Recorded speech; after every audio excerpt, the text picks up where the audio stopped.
सांगली जिल्ह्यामध्ये 60%हून जास्त लोकसंख्या ही ओबीसींची आहे. ओबीसींच्या कार्यकर्त्यांकडे पाहण्याचा दृष्टिकोन इथल्या आमदार खासदारांचा जर असा असेल तर आम्हाला सामाजिक न्याय भेटला का, या प्रश्नाची उत्तर आम्ही येऊ घातलेल्या निवडणुकांमध्ये आम्ही निश्चित विचारू. सांगलीचा तुम्ही उल्लेख केला, मराठा नेते नाही आले, ओबीसीचे कोण नेते आले होते? ओबीसीचे नेते प्रकाशअण्णा शेंडगे आले होते, चिमणरावजी भुजबळ आले होते, मुस्लिम समाजासाठी आंदोलन करणारे शब्बीरभाई अन्सारी आले होते, अनेक लोक होती. पण मराठा आमदार खासदार अथवा नेते मात्र निमंत्रण देऊन सुद्धा या आंदोलनाकडे, उपोषणांकडे अथवा मेळाव्यांकडे पद्धतशीर पद्धतीने पाठ फिरवताना दिसून येतात. या प्रश्नाचं उत्तर हा पुणे शाहू आंबेडकरांचा महाराष्ट्र आहे का, असा जाब आम्ही येऊ घातलेल्या निवडणुकीमध्ये या निवडणुकीमध्ये निश्चित विचारू. आता अंतरवाली सारखीमध्ये पोहोचलेले आहेत. आजपासून त्यांनी इच्छुक उमेदवारांचे अर्ज स्वतः मागवायला सुरुवात केली आहे आणि संपूर्ण मतदारसंघाचा डाटा सुद्धा मागितलेला आहे. एक प्रकारे त्यांनी उमेदवार उभे करण्याची तयारी सुद्धा सुरू केली. बघा, मनोज जरांगे विधानसभेच्या निवडणुकीमध्ये एकही जागा उभी करणार नाही. मनोज जरांगे पाटील बिनबुडाचा लोटा आहे. लोकसभेच्या अगोदर हे म्हणाले की आम्ही एका लोकसभा क्षेत्रामध्ये आम्ही शेकडो अर्ज भरू म्हणाले. त्यानंतर त्या शेकडो अर्जांचं काय झालं काहीच माहिती नाही. परत म्हणाले आम्ही इथल्या सगळ्या खासदारांना पाडू. त्या आव्हानाचं काय झालं कुणालाच माहिती नाही. पण ज्यावेळी निवडणुका लागल्या त्यावेळी मात्र ज्या लोकांनी मनोज जरांगेला आंदोलन करण्यासाठी प्रवृत्त केलं त्या लोकांच्या पक्षाला पाठिंबा देऊन ओबीसीचं नेतृत्व पाडण्याचं काम जरांगेंनी लोकसभा निवडणुकीमध्ये केलेलं आहे आणि ते सर्व महाराष्ट्रानं पाहिलेलं आहे.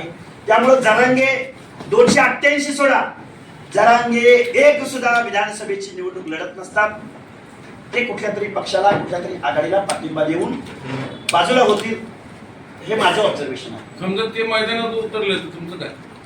हे बघा, जर जरांगे पाटील, माझं तर त्यांना उलट आव्हान आहे की जरांगे पाटलांनी 288 विधानसभा निवडणुकामध्ये त्यांनी ही भूमिका घेऊन निवडणुकीला उतरावं.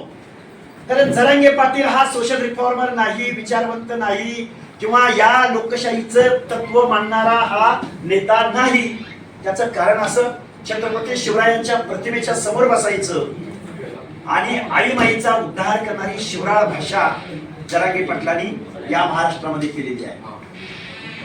एका बाजूला आम्ही 96 कुळी मराठी आहोत म्हणायचं आणि दुसऱ्या बाजूला आम्हाला मागासवर्गीयांच्या ओबीसी मधूनच आरक्षण पाहिजे म्हणायचं. या दोन गोष्टी किती विरोधाभासी आहेत आणि किती हास्यास्पद आहेत, या प्रश्नाचं उत्तर या महाराष्ट्रामधला ओबीसी आणि सुज्ञ मंडळी जरांगेच्या आंदोलनाला आणि जरांगेच्या 288 उमेदवारांना निश्चित विचारतील. आम्ही 96 कुळी मराठी आहोत, हा कुठं प्रश्न निवडणुका जिंकण्याचा असू शकतो का? इथं अनेक प्रश्न आहेत. लोकशाहीमध्ये निवडणुका लढल्या जातात, विचारावर लढल्या जातात, अनेक समस्यांवर लढल्या जातात, पण जाती अभिमानावरती निवडणुका लढवल्या जातात का, याचा प्रश्न जरांगेंना विचारला पाहिजे. त्यामुळे जरांगे 288 वगैरे सोडा, जरांगे एखादी दुसरी सुद्धा विधानसभा निवडणूक लढू शकत नाही. शरद पवार असं म्हणाले की सर्वपक्षीय बैठक बोलवल्यानंतर यावर सगळं काही काहीतरी मार्ग निघेल, पवार साहेबांनी पर्याय दिला. तुम्हाला असं वाटतं का की यातून काहीतरी निघेल? शरदचंद्रजी पवारांचं असं वक्तव्य म्हणजे हा टाइमपास आहे. शरदचंद्रजी पवार ओबीसी आरक्षणाकडे संवेदनशील भावनेनं पाहत नाहीत असा माझा आरोप आहे. शरदचंद्रजी पवार महाराष्ट्राचे जाणते नेते आहेत. गेल्या 7-8 महिन्यापासून या महाराष्ट्रामध्ये जी परिस्थिती उद्भवली त्यावेळी शरदचंद्रजी पवार पद्धतशीर पद्धतीनं शांतपणे, निमूटपणे त्यांनी बिहाइंड कर्टन मनोज जरांगे पाटील नावाच्या माणसाला उद्युक्त करण्याचा प्रयत्न केलेला आहे. शरदचंद्रजी पवार जर पुरोगामी नेते असतील तर त्यांनी इथल्या भटक्या विमुक्तांची त्यांनी भाषा बोलली असती, त्यांनी ओबीसीच्या सामाजिक मागासवर्गीयांच्या हक्क आणि अधिकाराविषयी ते बोलले असते. पण शरदचंद्रजी पवार मागच्या काही दिवसामध्ये मुख्यमंत्र्यांनी सर्व पक्षीय नेत्यांची बैठक बोलवली होती. शरदचंद्रजी पवार आणि त्यांचा अलायन्स त्या बैठकीला गेला नाही. या प्रश्नाची उत्तर शरदचंद्रजी पवारांनी द्यावीत. आणि आता विधानसभेच्या निवडणुका तोंडावरती आलेल्या आहेत आणि मग संस्थानातली काहीतरी वक्तव्य करायचं आणि टाइम पास करायचा, अशा पद्धतीचं त्यांचं वर्तन गेल्या 7-8 महिन्याच्या कालावधीमध्ये राहिलेलं आहे. पण आमचं म्हणणं याच्याही पलीकडे जाऊन आम्ही त्या अशा पद्धतीच्या बैठकीला उपस्थित राहणार आहोत.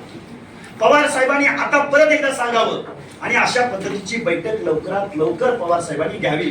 कारण पवार साहेब तुम्ही ओबीसीच्या प्रश्नावर बोला, पवार साहेब तुम्ही भटक्या विमुक्तांच्या प्रश्नावर बोला, पवार साहेब तुम्ही आमच्या या 18 पगड जातीच्या प्रश्नावरती तुमची भूमिका पुढे यावी, अशी आमच्या सगळ्या 18 पगड जातीच्या बलुतेदार, अलुतेदार, भटक्या विमुक्त जाती जमातीच्या लोकांची भावना आहे आणि तशी अपेक्षा आहे. तुम्हाला Y+ संरक्षण दिलंय का आणि कशासाठी दिलंय, कोणापासून धोका वाटतो तुम्हाला?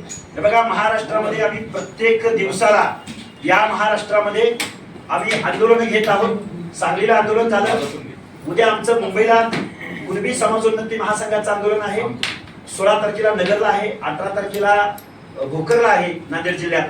आणि आंदोलनामध्ये जो उत्स्फूर्त प्रतिसाद भेटतोय आणि ही सर्व परिस्थिती डोळ्यासमोर ठेवून शासनाने तुमच्याकडूनच मी ऐकतोय, पण सुरक्षा व्यवस्था दिलेली आहे, गाड्या येत आहेत, डिपार्टमेंट माझ्या बरोबर आहे, याचा अर्थ अशी सुरक्षा व्यवस्था दिली आहे असं मान्य करावं लागतं. येणाऱ्या काळात पवार साहेब महाराष्ट्राचे जाणते नेते आहेत. पवार साहेब पक्षाच्या पलीकडे जाऊन, सत्ताधाऱ्यांच्या पलीकडे जाऊन पवार साहेबांनी जर अशा पद्धतीचं अपील केलं आणि जर या महाराष्ट्रामधल्या सगळ्या तमाम लोकांना समजावून सांगितलं तर निश्चित पॉझिटिव्ह परिणाम होऊ शकतो. बाकीच्या लोकांपेक्षा पवार साहेबांनी पुढे यावं, कारण ते प्रभावशील नेते आहेत महाराष्ट्रातले. या ओबीसीचा 18 पगड जातीचं अर्थकारण पवार साहेबांनी समजून घ्यावं आणि आताची जी ही कोंडी निर्माण झालेली आहे, या कोंडीमधून महाराष्ट्रामध्ये शांतता निर्माण करण्याचं काम पवार साहेब करू शकतात अशी आमची अपेक्षा आहे, असं आम्हाला वाटतं, असा आम्हाला विश्वास वाटतो.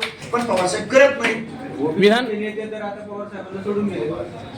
नेते कोण कुठल्या पक्षात गेलेत याच्यापेक्षा या महाराष्ट्रामधल्या ओबीसीच्या हक्क आणि अधिकाराचं संरक्षण या महाराष्ट्रामध्ये पुणे शाहू आंबेडकरांच्या महाराष्ट्रात व्हावं अशी आमची ओबीसीची भावना. विधानसभेच्या आत्ताच्या येणाऱ्या इलेक्शन मध्ये ओबीसीचे उमेदवार काही उभे केले जाणार आहेत का तुमच्या वतीने? आम्ही ओबीसीचे उमेदवार आता आम्ही आरक्षणासंदर्भात बोलतो आहोत, पण आमच्या आरक्षणावर न बोलणाऱ्या माणसांना आम्ही पराभूत करण्याचा निश्चित प्रयत्न. थँक्यू.